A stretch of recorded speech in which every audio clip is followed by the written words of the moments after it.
Boa noite a todos. Dando então continuidade ao nosso estudo da noite, do livro Caminho, Verdade e Vida, a lição de hoje nos traz o título Parentela. O texto do Evangelho está em Atos, capítulo 7, versículo 3. E disse-lhe: sai de tua terra e dentre a tua parentela, e dirige-te à terra que eu te mostrar. Então, nesse capítulo 7, em Atos, narra a fala de Estevão aos sumos sacerdotes. Ele fora conduzido ao cenário, de discussão com esses senhores, e ele então fala do Evangelho, do Velho Testamento, porque Estevão era um profundo conhecedor do Velho Testamento, profundo conhecedor da lei mosaica. Ele tinha na sua mente todos os escritos, todas as palavras com fidelidade. E ele então narra nesse capítulo, inicia dizendo que Deus falou com o pai Abraão. E antes dele ir lá para a Mesopotâmia e habitar em Harã, ele então falou com o nosso irmão, aqui eles dizem pai Abraão.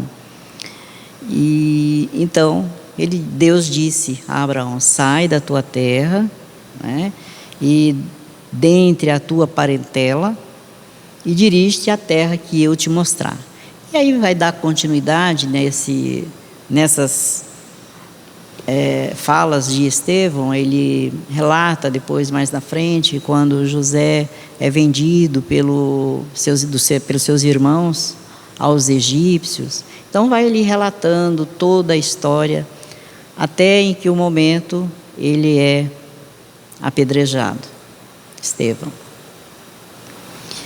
E Emmanuel discorre apenas desse pequeno texto e disse-lhe: sai de tua terra e dentre a sua parentela, e dirige à terra que eu te mostrar.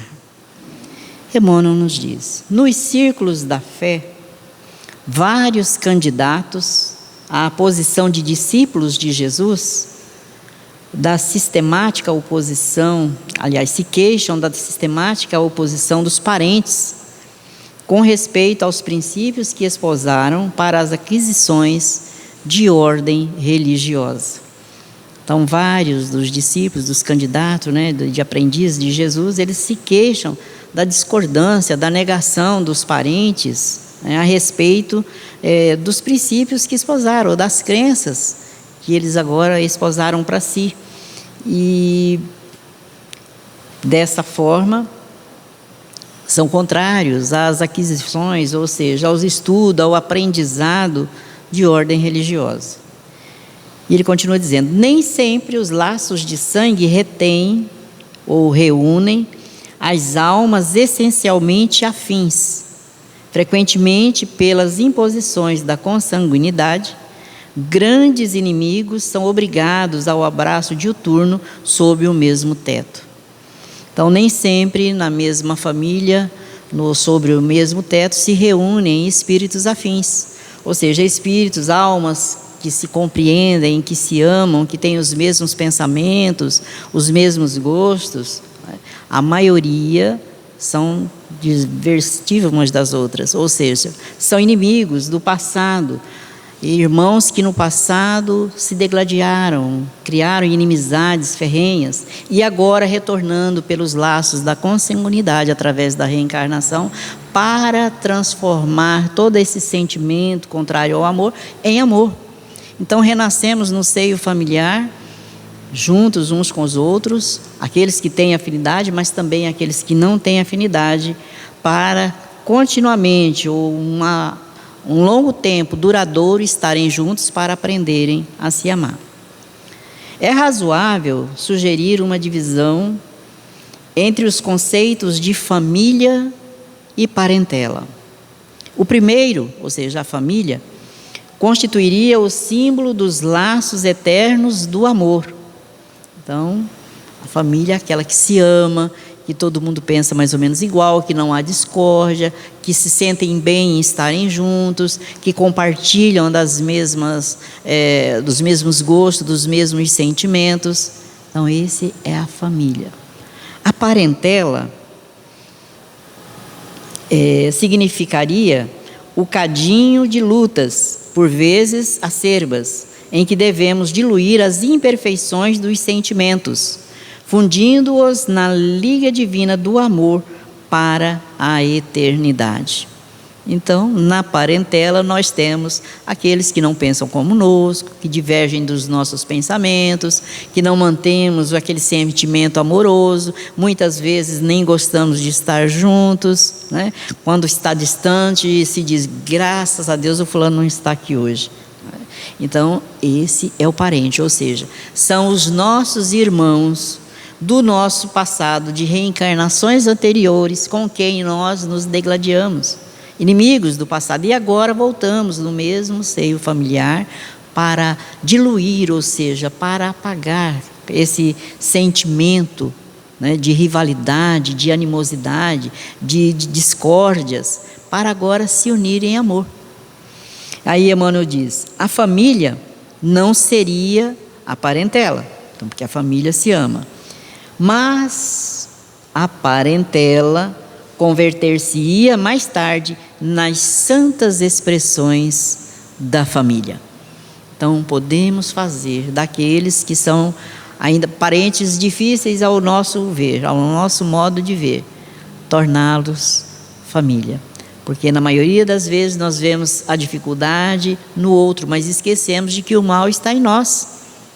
Que nós somos todos imperfeitos e estamos juntos para aprendermos a amar. Então é nessa convivência demorada e longa de uma reencarnação de 60, 70 anos, nós temos a oportunidade de transformar agora esses sentimentos não bons em sentimentos amorosos. Essa desunião é em uma união amorosa.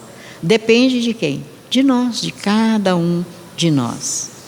E continua Emmanuel dizendo, recordando-nos tais conceitos ou ideias, a fim de acordar a vigilância dos companheiros menos avisados.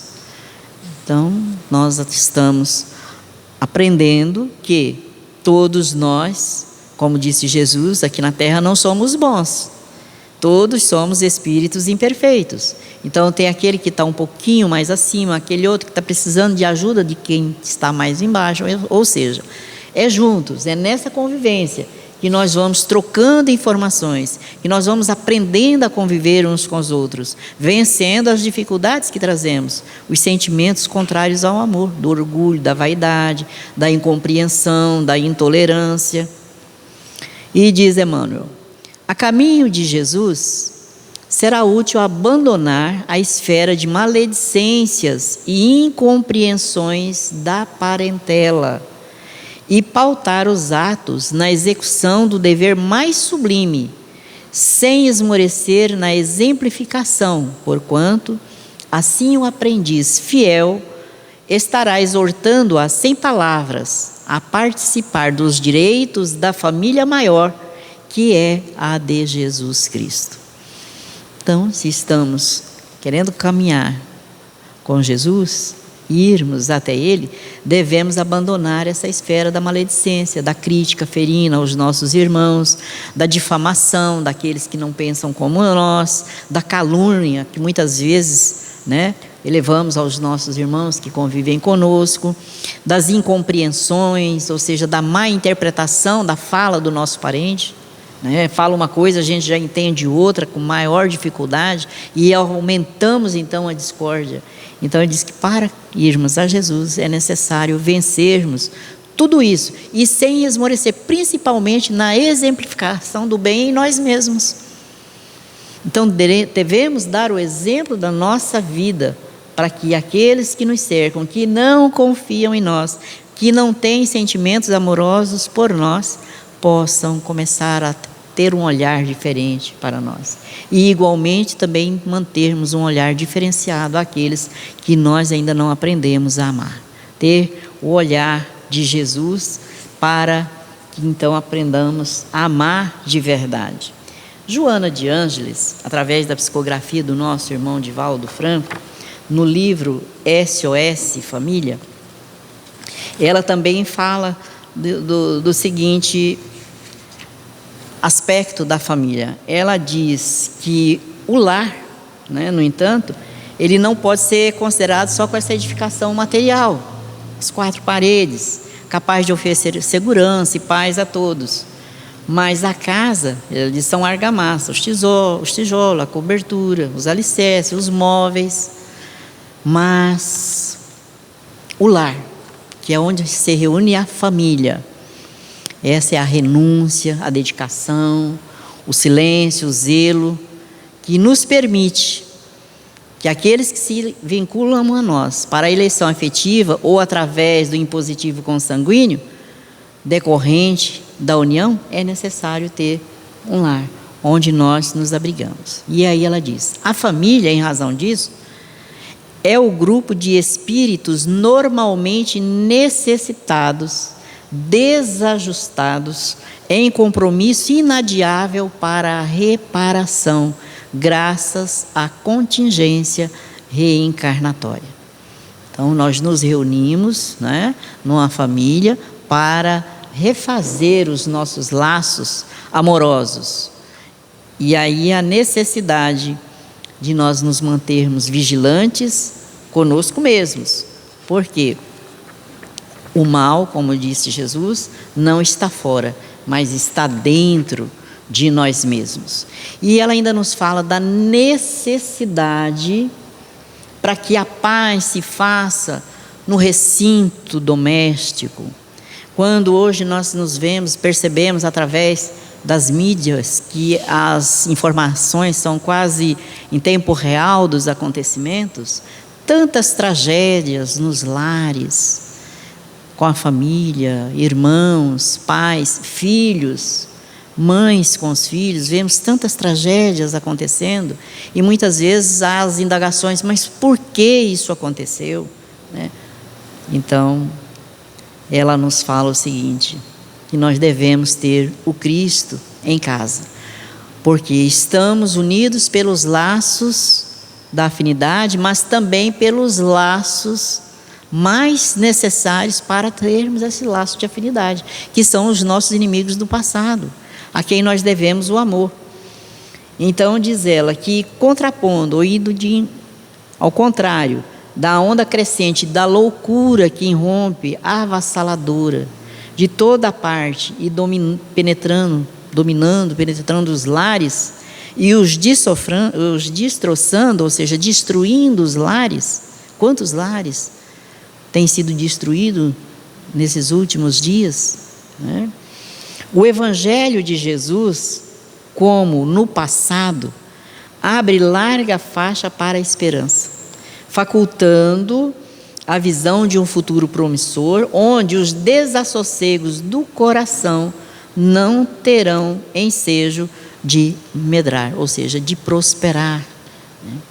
Então, enquanto campeia a caça desacisada aos estupefacientes e barbitúricos, aos narcóticos e aos excessos do sexo em desalinho, a mensagem do reino de Deus, cada semana na família, representa remédio valioso que consegue recompor as distonias psíquicas àqueles que jazem anestesiados sob o jugo de forças ultrizes e vingadoras de existências pretéritas. Então, nós sabemos que temos dentro do lar os inimigos, mas temos também ainda inimigos que estão fora do corpo físico e nos reencontram de novo a nós no corpo. E muitas vezes, pela nossa invigilância mental, se ligam a nós, pela nossa maneira de ser, de agir, pelo nosso pensamento, eles nos reencontram e começam então a fazer o seu trabalho de vingança nos levando a maiores quedas morais, porque pela invigilância do pensamento nós captamos pensamentos outros que são afins conosco. E aí então começa o nosso desastre. E diz a nossa irmã Joana de Ângeles: há mais enfermos no mundo do que se supõe que existam. Isso porque no reduto familiar raramente fecundam a conversação edificante, o entendimento fraterno, a tolerância geral, o amor desinteressado. Então, as conversações dentro do lar, na maioria das vezes, não são conversações edificantes. Começa-se a falar mal do vizinho, do colega de trabalho, do parente que está longe da gente, ou daquele que esteve há poucos instantes da nossa casa. Começamos a enumerar os defeitos que ele tem, que ele traz consigo, e esquecemos de que nós também temos esses defeitos, né? Então, essa conversação não edificante, sem a fraternidade nas palavras, sem a tolerância e o amor desinteressado, nos leva a maiores quedas. Então, vinculados por compromissos vigorosos para a própria evolução, os espíritos reencarnam no mesmo grupo crossomático, endividados entre si para o necessário reajustamento, trazendo nos refolhos da memória espiritual as recordações traumáticas e as lembranças nefastas, deixando-se arrastar invariavelmente a complexos processos de obsessão recíproca, graças ao ódio mantido, às animosidades conservadas e nutridas com as altas contribuições de rebeldia e violência. Então, nós fazemos isso pela nossa invigilância, pela falta do Evangelho na nossa vida, no nosso lar. Nós vamos mantendo essa briga, essa violência, essa rebeldia dentro de nós, e começamos então a atacar os nossos irmãos. E vai tomando proporções tão altas que, quando menos se espera, as tragédias acontecem dentro do lar. Pai com filho, mãe com filho, irmãos, enfim, né? A falta do Evangelho no lar, a falta do Cristo dentro da nossa casa. Então, em razão desses acontecimentos, diz Joana de Ângeles, que o desrespeito aumenta, a revolta se instala e a indiferença insiste, e a aversão também aumenta. Então, se temos uma pequena aversão contra alguém, de repente isso redobra de tamanho, pelo nosso pensamento, pela nossa atitude, pelo nosso comportamento mal direcionado, mal interpretado nas palavras, que às vezes o irmão nem falou com aquela tonalidade, mas a gente já com o nosso sentimento também não bom, nós trazemos então para nós pensamentos que realmente não aconteceram. Então, a família em tais circunstâncias se transforma em palco de tragédias sucessivas, quando não se faz aduana de traições e insídias. Então, passa a ser palco das tragédias as famílias, estimulando os desajustes que se encontram inatos nos grupos da consanguinidade. A odierna técnica da comunicação malsã tem conspirado poderosamente contra a paz do lar e a felicidade dos homens. Então, a nossa família, o nosso lar se transforma em palco de tragédias pela nossa má vivência cristã uns com os outros. Esquecemos de transformar a nossa vida, de colocar em prática o que Jesus ensinou. Então, muitas vezes sabemos decorar os versículos do Evangelho, mas não os colocamos na prática diária da nossa vida. Então, estimulando os desajustes, diz ela, que se encontram inato nesses grupos, a gente contribui para que a paz não se instale no lar, para que a felicidade também não penetre os nossos corações. Porque disse Jesus que o mal que nos faz mal não está fora, está dentro de nós. A paz e a felicidade não está fora de nós, ela tem que nascer de dentro de nós. É uma conquista nossa. Como vamos ter paz se a nossa consciência ainda é um tribunal de crítica, né, de vaidade, de orgulho? Ainda maltratamos os nossos irmãos, ainda ofendemos, criticamos, condenamos, ainda somos juízes severos dos outros e não juízes nossos, não somos severos com as nossas atitudes. Então, como vamos construir a paz dentro de nós se nós exalamos de nós a violência, o ódio, né? Mas, diz Joana de Ângeles, quando Cristo adentra pelo portal do lar, modifica a paisagem espiritual do recinto. Então, as cargas de vibrações deletérias, mas os miasmas da intolerância, os tóxicos nauseantes da ira, as palavras azedas vão rareando, vão diminuindo ao suave e doce contágio do seu amor, do amor de Jesus. E se modificam as expressões então da desarmonia e do desconforto, produzindo natural condição de entendimento, de alegria e de refazimento. Então, a mudança do nosso comportamento, das nossas atitudes, está dentro de nós, se nós as queremos modificar. É com Jesus dentro de nós, é com a vivência dos seus ensinamentos em nossas vidas. Então, trazer Jesus para dentro do lar, principalmente esse lar íntimo que somos nós, cada um. Ele deve morar dentro de nós, para que possamos exemplificar os seus ensinamentos em tudo o que fizermos. Cristo no lar significa comunhão da esperança com o amor. A sua presença produz sinais evidentes de paz. E aqueles que antes experimentavam repulsa pelo ajuntamento doméstico, descobrem sintomas de identificação, necessidade de auxílio mútuo. Então, a partir do momento que nós mudamos a nossa paisagem mental, que mudamos a paisagem dentro da nossa casa, que começamos a levar Jesus para dentro do lar, através da nossa vida, dos nossos pensamentos, essa paisagem começa a se modificar em nós e naqueles que nos cercam. Não há mais aquele ambiente pesado, não há mais aquele ambiente que nós entramos e temos vontade de sair porta fora de novo.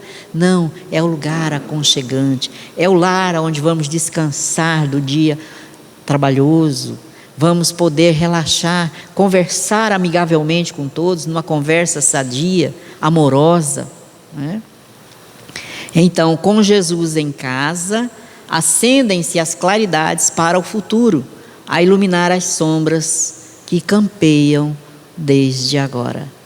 Então, para iluminar a sombra, precisamos renovarmos-nos por dentro, deixar que Jesus habite em nós, e aí então vivenciarmos tudo o que Ele nos tem ensinado, para que a paisagem fora também se transforme pela exemplificação da nossa vida, porque não é só falar, é vivenciar, é aplicar em nós o que nós aprendemos. E aí então ela nos dá a orientação: abre o livro da vida e medita nos ditos do Senhor, pelo menos uma vez por semana, o Evangelho no lar, né? Então, abrirmos o Evangelho um dia, escolhemos um dia da semana, um horário fixo que todos possam estar em casa.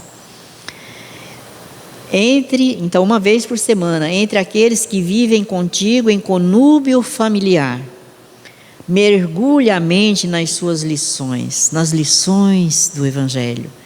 Lembra, deixa eu ver aqui, perdoe-me, pelo menos uma vez, entre aqueles que vivem em conúbio familiar, mergulhe a mente nas suas lições, embriaga o espírito na esperança, sob a água lustral da fonte viva, generosa e abundante. Esquece os painéis tumultuados que são habituais e marcha na direção da alegria. Vamos encontrar no nosso dia a dia muitos painéis tumultuados ao nosso redor, aonde nós estamos. Aqui a Terra ainda é um mundo de provas e expiações. Então ainda temos momentos difíceis na convivência uns com os outros, no trabalho, as pessoas que convivem conosco, ainda vamos passar por momentos tumultuados, mas devemos mesmo assim marchar, como dizer aqui, na direção da alegria, vendo todos esses momentos difíceis, os obstáculos que surgem no nosso caminho como lições educativas. E aí então vamos aprendendo a colocar em prática o que Jesus ensinou. E continua Joana de Ângeles: se não consegues a companhia dos que te reparte a consanguinidade para tal ministério, para o Evangelho no lar. Se não conseguimos que eles nos acompanhem, não desfaleças, faze-o assim mesmo. Então, mesmo que não tenha ninguém além de nós, façamos o Evangelho assim mesmo. Aí recordando o Chico, que uma época lá, ele passou muito tempo fazendo o Evangelho, porque não tinha nenhuma pessoa presente, encarnada. E ele ia parar e o irmão disse: mas como? Ele falou: mas não tem ninguém. Mas e a multidão de desencarnados que aqui está? E então Chico todos os dias fazia o Evangelho. As irmãs falavam que ele estava louco. Como você está fazendo o Evangelho sozinho? Não tem ninguém, como é que você está falando aí? Está falando para quem? Mas os espíritos lá estavam. E assim somos nós no nosso lar. Aqui estamos vendo, quem tem olhos, não tem olhos de ver, vemos só nós encarnados. Mas quem tem olhos de ver, vê aqui uma multidão que ultrapassa as paredes desta casa física. Conosco, assim também no nosso lar. Aonde nós estamos, nunca estamos sozinhos. Sempre temos companhia ao nosso redor. E teremos-as de acordo com a nossa moda de vida, com o nosso jeito de pensar e de agir. Se surgem contratempos inesperados, não desacorçoes, não desanimes, insistindo ainda assim. Então, é alguém que bate na porta: olha, eu preciso disso, me empresta um copinho de arroz, um de feijão, um de açúcar. Alguém batendo a porta pedindo alguma coisa, ou uma visita chegando. Vamos entrar, vamos participar, estou iniciando o Evangelho, não é? Então não devemos desanimar, insistir, fazer o Evangelho. Se surpresas infelizes conspiram à hora do teu encontro semanal com Ele, o Evangelho no lar, o encontro com Jesus, não desesperes e retoma as tentativas perseverando. Pode ser que alguém adoeça e você tenha que sair correndo para acudir, para socorrer. Então, nesses eventos, volta, quando voltar, faça o Evangelho. Quando Cristo penetra a alma do discípulo, refala. Quando visita a família em prece, sustenta. Então, quando Jesus penetra a nossa alma, Ele refaz todas as nossas energias novamente, né? Nos sustenta diante das dificuldades do caminho. Faze do teu lar um santuário onde se possa aspirar o aroma da felicidade e fruir o néctar da paz. Sob o dossel das estrelas, ou seja, sob o céu das estrelas, no passado, o Senhor, enquanto estava encarnado aqui na terra conosco, instaurou nos lares humildes dos discípulos o convívio da prece, da palestra edificante, inaugurando a era da convivência pacífica, da discussão produtiva, do intercâmbio com o mundo excelso, ou seja, com o mundo divino, né, com o mundo elevado. Abrindo-lhe o lar, uma vez que seja em cada 7 dias, experimentarás com ele a inexcedível ventura de aprender a amar para bem servir e crescer para a liberdade que nos alçará além e acima das próprias limitações, integrando-nos na família universal em nome do amor de nosso Pai. Então, Jesus em casa, Jesus dentro de nós, nos auxiliará a mantermos a serenidade, o equilíbrio das nossas emoções, para termos uma convivência pacífica com aqueles que nós ainda não aprendemos a amar. Mas no estudo diário e contínuo e na aplicação do Evangelho nas nossas vidas, nós vamos aos poucos, vagarosamente, transformando os sentimentos não bons em sentimentos amorosos. Vamos aprendendo a olhar aqueles que nos cercam com o olhar de Jesus, nos colocando no lugar do outro em cada dificuldade. E assim, vencendo as animosidades do caminho, fazendo daqueles que nós percebemos que são inimigos, inimigos do passado, que não comungam com as nossas ideias, que sempre divergem dos nossos pensamentos, que não têm aquela afinidade tão constante conosco, por mais que nos esforcemos, percebemos que eles não se afinam conosco, vamos fazer deles os nossos maiores amores, pela nossa vivência cristã com Jesus no lar. Então, o remédio é Jesus em nossas vidas. É o Evangelho, que é esse roteiro de luz sublime para todos nós, que nos auxilia, que nos fortalece, que ilumina o entendimento e nos ajuda a compreender quem somos, de onde viemos e para onde vamos, e qual a nossa missão aqui na Terra. Então, diante da dor, do sofrimento, não vamos mais reclamar, mas vamos agradecer. Ser agradecidos, sermos gratos a Deus por estarmos aqui num corpo físico e junto daqueles com quem nós convivemos, por mais difíceis que sejam, e sejamos nós também difíceis, nós podemos modificar esse quadro com Jesus no coração. Então vamos nesse momento agradecer a esse amigo fiel que não nos abandona, que disse que enquanto houvesse um só gemido aqui na terra, Ele estaria conosco.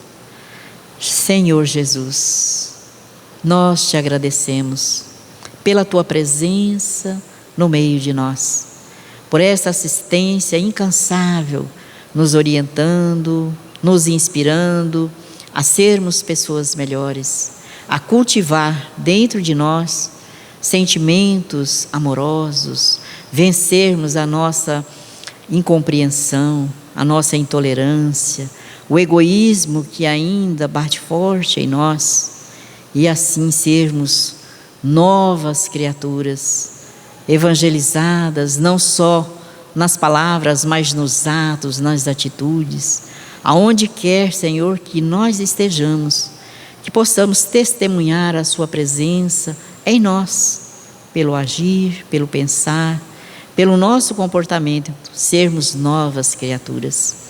Abençoa todos nós que aqui nos encontramos, os nossos familiares, todos os nossos irmãos que não puderam estar conosco, que não convivem conosco, aonde estiverem, Senhor, derrama o bálsamo do seu amor, amparando, consolando os corações, fortalecendo em cada um o bom ânimo, a boa vontade e a coragem, Senhor, para retificarmos o nosso viver, para sermos melhores amanhã do que somos hoje, e hoje sermos pessoas melhores do que fomos ontem.